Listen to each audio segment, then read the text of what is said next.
So ধন্যবাদ বন্ধুগুলি, কেমন আছেন তোমরা?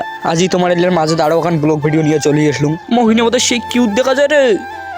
पूछे तू कि तुझमें मैं क्या देखता। যাই হোক, আজই ছিল মোর স্কুলে না ছোট্ট একটা কাজ, ঠিক আছে? ছোট্ট কাজের জন্য জোরে জোরে স্কুলের উদ্দেশ্যে রওনা দিলুম। আর তোমরা দেখি অনেক মোর হাতে তখন 500 টাকা নোট আছে। এখানে যার কমেন্ট সব থেকে বেশি লেগে আসবে তাকে 500 টাকা মই দিয়ে দিম।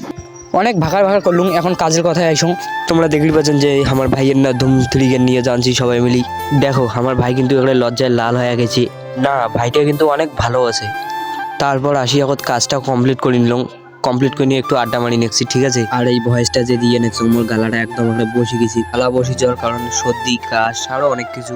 তারপর ওটা ওখানে করে মুক্ত করে সেই ভোগ ধরছিল। তো সবাই মিলে আসি গেছি আমরা। না, দোকানের নাম নেওয়া যাবে না, দোকানের নাম নিলে দোকান প্রমোট হয়ে যাবে। তারপর ওটা খাওয়া দাওয়া করি আমরা বাড়ির উদ্দেশ্যে রওনা দিল। এটা তোমরা দেখতে পেয়েছেন ক্লাস 10-এর কয়টা ভদ্র ছাত্র আছে এটা না, ঠিক আছে? এই ব্লগখান মোড় আগতে করা ছিল,